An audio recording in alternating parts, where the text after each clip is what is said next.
साथियों देखिए, इजराइल हर भरसक कोशिश कर रहा है, आखिरी दम तक वो कोशिश कर रहा है कि ये डील किसी भी कीमत पर किसी भी तरीके से टूट जाए। ये बात क्यों कह रहा हूं? क्योंकि अभी जब मैं आपको ये वीडियो आप अपनी स्क्रीन पर देख रहे हैं, जब मैं ये वीडियो शूट कर रहा हूं, तो आप साउथ लेबनान में इजराइल लगातार अलग अलग इलाकों में घुसपैठ की कोशिश कर रही है, कुछ नए इलाकों में घुसपैठ की कोशिश कर रही है और हिजबुल्लाह के साथ उसकी आमने सामने की लड़ाई चल रही है, आमने सामने की लड़ाई चल रही है। कुछ ऐसी खबरें निकल के सामने आई हैं, कुछ ऐसी तस्वीरें निकल के सामने आई हैं जिससे यह पता चलता है कि हिजबुल्लाह भी अब करो और मरो की स्थिति में आ चुका है। 4 इजरायली सैनिकों को उड़ाया है हिजबुल्लाह ने। अभी उससे जुड़ी भैया आप तस्वीर दिखाऊंगा। और इसके अलावा इजराइल ने कहां कहां हमला किया है, कहां घुसपैठ करने की कोशिश कर रहा है, कहां उसके मरकावा टैंक और हमवी व्हीकल्स जो हैं वो घुस गए हैं ईरान के नए लेबनान के नए इलाकों में, उससे जुड़ी जानकारी और इजराइल का वो प्लान आखिर क्या है जिसके जरिए वो इस डील को तोड़ना चाहता है, उसके बारे में भी मैं आपको जानकारी दूंगा। और साथ में एक और खबर है, यह खबर सीधे तौर पर अमेरिका के उस डील के डिस्कशन से जुड़ी हुई है, उसके बारे में भी मैं आपको बताऊंगा। और इसके अलावा और भी बहुत सारी खबरें हैं, एक एक करके समझते हैं। सबसे पहले एक तस्वीर आपको दिखाता हूं, एक वीडियो दिखाता हूं, इस वीडियो को देखिए। सबसे पहले ये जो आवाजें आप सुन रहे हैं, धुएं का गुबार जो आप देख रहे हैं, ये हिजबुल्लाह और आईडीएफ के बीच आमने सामने की भयंकर गोलाबारी चल रही है। हैवी एक तरीके से लड़ाई चल रही है। क्रडल का ये ट्वीट देखिए आपकी स्क्रीन पर। क्रडल ने जो जानकारी दी उसके मुताबिक, स्थानीय रिपोर्ट्स के मुताबिक, दक्षिणी नबतिया के पूर्वी इलाके में ये भीषण लड़ाई चल रही है, जहां इजरायली सेना कफर तबनित और अली ताफेर पहाड़ी की तरफ बढ़ने की कोशिश कर रही है। बताया जा रहा है कि हिजबुल्लाह के लड़ाके इस बढ़त को रोकने के लिए जबरदस्त जवाबी हमला कर रहे हैं और वो anti tank guided missile, RPG और मशीन गन एम्बुस का भी इस्तेमाल कर रहे हैं। मौजूदा जानकारी के अनुसार इलाके में दोनों पक्षों के बीच लगातार आमने सामने की लड़ाई चल रही है और ये दक्षिणी एक तरीके से लेबनान में संघर्ष की स्थिति को और गंभीर बना रहा है। एक और खबर आई इसी झड़प से जुड़ी हुई, इसी लड़ाई से जुड़ी हुई, जिसको अल अरबिया ने अपने ट्विटर हैंडल से पोस्ट किया। इसमें बताया गया है कि an explosive Hezbollah drone detonated near the Israeli soldiers in the south Lebanon, warning 4 of them the Israeli military says. कहा गया कि साउथ लेबनान में हिजबुल्लाह के एक ड्रोन अटैक में इजराइल के 4 जो सोल्जर्स हैं वो बुरी तरीके से जख्मी हो गए। A second drone exploded near the minutes later, wanted another soldier. बताया गया कि एक और ड्रोन आया और फटा, उसमें एक और सोल्जर जो है बुरी तरीके से घायल हो गया। इजरायली मीडिया सोर्सेस के हवाले से ये जानकारी दी गई है। इससे पहले कफर तनबित में से भी खबरें आई। द क्रडल ने आपकी स्क्रीन पर देखे ये खबर बताई, कहा कि local reports indicate that rocket barrage has targeted Israeli occupation forces in South Lebanon village of Kafar Tanbat। मतलब ये लड़ाई आप समझिए कि शुरुआत में रैकेट की बौछारों से अटैक किया हिजबुल्लाह ने, ये शुरुआत में खबर आई थी और उसके बाद में ये ड्रोन एम्बुश अटैक और मिसाइल अटैक तक पहुंची, ऐसी खबरें निकल के सामने। इसी में ठीक इसी का एक अपडेट दिया क्रडल ने और ये तस्वीर शेयर की। पहली तस्वीर ये निकल के सामने आई थी जब हिजबुल्लाह ने इजराइल पर अटैक किया था। बताया जा रहा है कि field reports indicate that Hezbollah resistance fighter have targeted gathering of Israeli occupation forces on the outskirts of the southern Lebanese village of Kfar Tebnit. कहा गया कि साउथ लेबनान का जो आउटस्कर्ट्स इलाका है, वहां का जो गांव कफर तबनित, वहां पर हिजबुल्लाह ने अटैक किया है। सीधे इजरायली सैनिकों की गैदरिंग पर यह अटैक हुआ था और उस समय तक ये जानकारी नहीं आई थी, लेकिन अब खबर आ रही है कि इसमें कई इजरायली सैनिक जो हैं घायल हुए हैं, हताहत हुए हैं और कहा तो यह भी जा रहा है कि कुछ की मौत भी हो सकती है। दोस्तों, उधर इजराइल लगातार कुछ इलाकों में घुसपैठ करने की कोशिश कर रहा है। एक ये वीडियो देखिए जरा। इस वीडियो में आप देख पा रहे होंगे, इसमें 2 मरकावा टैंक हैं और एक और व्हीकल है जो सीधे तौर पर लेबनान के हदाथा इलाके में घुसपैठ करने की कोशिश कर रही है। इससे पहले भी इस इलाके में घुसपैठ करने की कोशिश इजराइल ने की थी, लेकिन हिजबुल्लाह के लड़ाकों ने आईडीएफ को यहां से खदेड़ दिया था। अब ये वीडियो एक बार फिर से सामने आया है। वॉर सर्विलांस इसको लेकर के लिख रहा है that IDF forces have entered Hadatha Lebanon, clashes between Hezbollah and Israel forces are expected tonight at tension continuing to escalate. In previous engagements, Hezbollah fighters have reportedly forced Israeli troops to withdraw from the area. मतलब जो मैंने आपको शुरुआत में बताया कि इससे पहले भी वहां पर घुसपैठ की कोशिश की थी, लेकिन हिजबुल्लाह के लड़ाकों ने उनको खदेड़ दिया था। और यह भी कहा जा रहा है कि मतलब जो आने वाला वक्त है वो और ज्यादा इस लड़ाई को बढ़ाएगा, क्योंकि हिजबुल्लाह इस इलाके में इजराइल को टिकने नहीं देगा। और बताया जा रहा है कि यहाँ पर हिजबुल्लाह की स्थिति बहुत मजबूत है, बहुत ताकतवर है।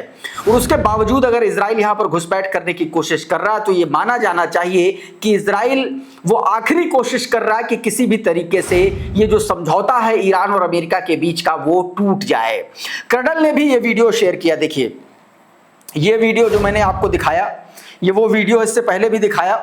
इसमें मरकावा टैंक है और एक और जो वाहन है, हमवी व्हीकल है मेरे ख्याल से, और D9 बुलडोजर भी देखिए, आगे आगे D9 बुलडोजर चल रहा है और पीछे 2 मरकावा टैंक चल रहे हैं। इस वीडियो में आप साफ तौर पर देख पा रहे होंगे। तो इस तरीके से इन्होंने इसमें, अच्छा ये दूसरी तस्वीर भी देखिए, ये यहाँ पर गोलीबारी की है हिजबुल्लाह ने, माफ कीजिएगा आईडीएफ ने। ये लेबनान के रिहायशी इलाका और देखिए इमारत पर ये गोलाबारी की है, ये कार पर गोलाबारी की है जो सीधे वहां पर जो लोग बैठे हुए थे उनको लगी है। अब जरा इस ट्वीट को देखिए जो आपकी स्क्रीन पर, इसमें यह बताया गया है कि दक्षिणी लेबनान के कफर सुबह गांव में बाहरी इलाके में इजरायली सेना ने एक नागरिक वाहन पर, मतलब एक प्राइवेट व्हीकल पर फायरिंग की। रिपोर्ट्स के मुताबिक गोलियां सीधे कार में जा लगी, जिससे इलाके में दहशत फैल गई। इसी दौरान नेबतिया अल फावका में इजराइल की ओर से एक और हमला किया गया, जिसमें लेबनीज मिनिस्ट्री ऑफ एजुकेशन द्वारा संचालित एक सार्वजनिक शैक्षणिक संस्थान और ट्रेनिंग सेंटर को निशाना बनाया गया। उधर जमीनी मोर्चे पर इजरायली सेना की हलचल भी तेज हो गई है। रिपोर्ट्स के मुताबिक एक D9 आर्म बुलडोजर और 2 मरकावा टैंक दक्षिणी लेबनान के हदाथा कस्बे की ओर बढ़ते हुए देखे गए, जिसका वीडियो मैंने अभी आपको दिखाया भी। इन घटनाओं से साफ संकेत मिल रहे हैं कि दक्षिणी लेबनान में इजराइल और हिजबुल्लाह के बीच तनाव और सैन्य गतिविधियां लगातार तेज हो रही हैं। ये जानकारी दोस्तों निकल के सामने आए। तमाम सारे लोग इस तरीके, वो जो हदाथा कस्बे में घुसपैठ की जो तस्वीर है वो सबसे ज्यादा वायरल है। एक और ये देखिए, एथान लेविंस ने भी ये वीडियो शेयर किया। बताया गया है the IDF has entered Hadatha Lebanon, we can expect clash tonight between Hezbollah and Israel. बताया गया कि ये जो क्लैश है ये भारी होने वाला और आने वाले कुछ देर में ये हमला और ज्यादा खतरनाक हो सकता है। इससे पहले बीते दिन इजराइल ने एक और हमला किया। ये ड्रोन अटैक था और माना जा रहा है कि एक के बाद उसने 2 अटैक किया, यानी कि डबल टैप अटैक जिसको बोला जाता है। ये वीडियो सबसे पहले आप देखिए।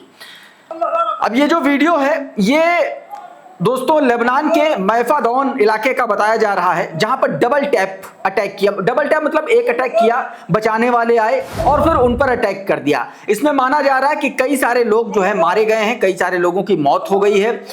और ये जो लोग दोबारा हमले में मारे गए, ये मेडिकल टीम्स के लोग थे जो घायलों को निकालने आए थे और वहां पर ये अटैक किया गया। दोस्तों ये हमला बीते दिन का बताया जा रहा है। उधर एक और अटैक हिजबुल्लाह ने किया। ये अटैक दोस्तों सीधे तौर पर बताया जा रहा है कि उसने रेजिस्टेंस फोर्सेस की गैदरिंग पर किया। ये आपकी स्क्रीन पर ये वीडियो देखिए, हिजबुल्लाह ने ही जारी किया है। ये FPV ड्रोन की फुटेज है। FPV ड्रोन आप जानते हैं फर्स्ट पर्सन व्यू ड्रोन, जो फाइबर ऑप्टिकल केबल के द्वारा हिजबुल्लाह संचालित करता है, जिसको एक तरीके से इंटरसेप्ट नहीं कर पा रहा है इजराइल, और इसकी वजह से उसके तमाम सारे सैनिक मारे जा चुके हैं, बहुत सारे लोग घायल हो चुके हैं। बीते दिनों एक रिपोर्ट भी आई थी जिसके बारे में मैंने आंकड़ा बताया था। इजरायली मीडिया के हवाले से बताया गया था कि 35 से ज्यादा इजरायली सैनिक मारे जा चुके हैं और 1300 से ज्यादा इजरायली सैनिक इन्हीं FPV ड्रोन्स के अटैक में घायल हो चुके हैं। पैलेस्टीन हाईलाइट ने यह वीडियो शेयर करते हुए लिखा कि footage shows the Hezbollah resistance forces targeting N Israeli military vehicle in southern Lebanon with a drone. अब दोस्तों डील से जुड़ी एक खबर आपको बता देता हूं। आपके स्क्रीन पर ये पहले अखबार की कटिंग देखिए। कहा गया कि US and Iran discuss moving up signing deal, sources से बताया गया कि अब दोस्तों उस डील पर जो सब फाइनल एक तरीके से जो मोहर लगनी है उसके लिए ये लोग मूव कर रहे हैं। यानी कि संभावना बहुत कम इस बात की है कि इजराइल इस डील को तोड़ पाएगा, लेकिन फिर भी कुछ भी कहना इतना आसान नहीं होगा, क्योंकि कई बार हमने देखा है कि मामला सुलझते सुलझते फिर से उलझ गया। अब इस ट्वीट को देखिए। कहा गया कि रिपोर्ट्स के मुताबिक यूनाइटेड स्टेट्स और ईरान के मध्यस्थ देशों के बीच चल रही बातचीत परमाणु कूटनीतिक समझौतों पर हस्ताक्षर तय हो चुका है और शुक्रवार से पहले यानी कि बुधवार तक ये एक तरीके से माना जा रहा है कि इसकी चर्चा शुरू हो जाएगी। बीते दिन से इसकी चर्चा कहा जा रहा है कि शुरू हो भी चुकी है। अगर ये खबर सच साबित होती है तो आप ये समझिए कि रणनीतिक रूप से बेहद इंपॉर्टेंट होगा, महत्वपूर्ण होगा, क्योंकि स्ट्रेट ऑफ हॉर्मुज को पहले ही खोला जा सकता है, जिससे वैश्विक तेल सप्लाई और बाजारों पर बड़ा असर पड़ सकता है। और वैसे भी मैंने आपको बताया भी कि अमेरिका ने, यूएस ने अपना नेवल ब्लॉकेड वहां से हटाना शुरू कर दिया। तो ये खबर दोस्तों निकल के सामने आई है क्लैश रिपोर्ट के हवाले से। उधर इजराइल से एक खबर निकल के सामने आई जिसमें दावा किया जा रहा है कि इजराइल ने इस डील को तोड़ने के लिए एक बड़ी प्लानिंग कर रखी है। आपकी स्क्रीन पर यह खबर है, देखिए।